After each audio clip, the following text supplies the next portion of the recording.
অসমৰ মুখ্যমন্ত্ৰীয়ে ইমান উন্নয়নমূলক কাম কাজ কৰিছে অথচ পঞ্চায়ত ইলেকশ্যনত আকৌ টুপ দিছে মোবাইল ফোন। এইবাৰ হিমন্ত বিশ্ব শৰ্মাৰ পঞ্চায়ত ইলেকশ্যনৰ আটাইতকৈ ডাঙৰ নিৰ্বাচনী প্ৰতিশ্ৰুতিটো হ'ল যে অসমৰ প্ৰত্যেকগৰাকী মহিলাক এটাকৈ মোবাইল ফোন দিব। এজন মুখ্যমন্ত্ৰীৰ প্ৰতিশ্ৰুতি এগৰাকী মহিলাক মোবাইল ফোন দিয়াটো হয় নেকি কওক?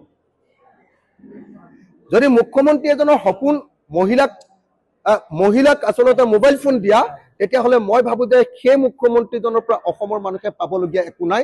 সেইজন এজন দুৰ্বল, নিশকটীয়া, দূৰদৰ্শীহীন এজন অপদাৰ্থ মুখ্যমন্ত্ৰী বুলি মই ভাবোঁ। তো অসমৰ মুখ্যমন্ত্ৰীজনৰ সপোন হ'ব লাগে অসমৰ প্ৰত্যেকগৰাকী মহিলাক চাকৰি দিয়া আৰু অসমৰ প্ৰত্যেকজন পুৰুষক চাকৰি দিয়া আৰু অসমৰ প্ৰত্যেকজন পুৰুষ আৰু মহিলা, যুৱক আৰু যুৱতীক চাকৰি দি সকলোৱে যাতে মোবাইল ফোন কিনিব পাৰে তাৰ ব্যৱস্থা কৰিব পৰাটোহে অসমৰ মুখ্যমন্ত্ৰীজনৰ কৃতিত্ব। আজি মুখ্যমন্ত্ৰীজনে আপোনালোকে দেখিছে MP ইলেকশ্যনৰ আগত প্ৰতিশ্ৰুতি দিছিলে।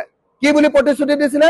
যে অসমৰ সকলো মহিলাক অৰুণোদয় দিয়া হ'ব, ৰেচন কাৰ্ড থকা সকলো মহিলাক অৰুণোদয় দিয়া হ'ব। দিলেনে? নিদিলে। অসমৰ সকলো মহিলাক অৰুণোদয় ৩,০০০ টকাকৈ দিয়া হ'ব। দিলেনে? নিদিলে। অসমৰ সকলো মহিলাক ১০,০০০ টকাকৈ দিয়া হ'ব। মুখ্যমন্ত্ৰীৰ প্ৰতিশ্ৰুতি আছিলে। দিলেনে? নিদিলে।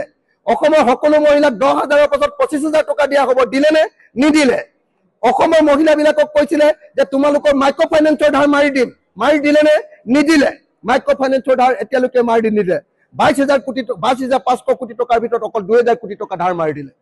অসমৰ মহিলাবিলাকক কৈছিলে যে তোমালোকক আমি এটোলাকে সোণ দিম বিয়া পাতিবৰ কাৰণে। দিলেনে? নিদিলে। অসমৰ মুখ্যমন্ত্ৰীয়ে এটাকৈ প্ৰতিশ্ৰুতি দিছিলে যে অসমৰ মহিলাসকলক সকলোকে ১০,০০০ টকা দিব, ২৫,০০০ টকা দিব, সকলোকে অৰুণোদয় আঁচনি দিব, সকলোকে দেই ৰেচন কাৰ্ড থকা অৰুণোদয় আঁচনিৰ পৰিমাণ ৩,০০০ টকা হ'ব। তেখেতে প্ৰতিশ্ৰুতি দিছিলে যে অসমৰ সকলো মহিলাকে এটোলাকে সোণ দিব, অসমৰ সকলো মহিলাকে মাইক্ৰ' ফাইনেন্সৰ ধাৰ মাৰি দিব। এটা প্ৰতিশ্ৰুতিও অসমৰ মুখ্যমন্ত্ৰীয়ে পালন নকৰিলে আৰু এইবাৰ পঞ্চায়ত ইলেকশ্যনৰ সময়ত তেখেতে এটা মোবাইল দিম বুলি প্ৰতিশ্ৰুতি প্ৰদান কৰিছে। গতিকে অসমৰ মুখ্যমন্ত্ৰীয়ে জন হ'ল অসমৰ আটাইতকৈ মিছলীয়া মানুহ,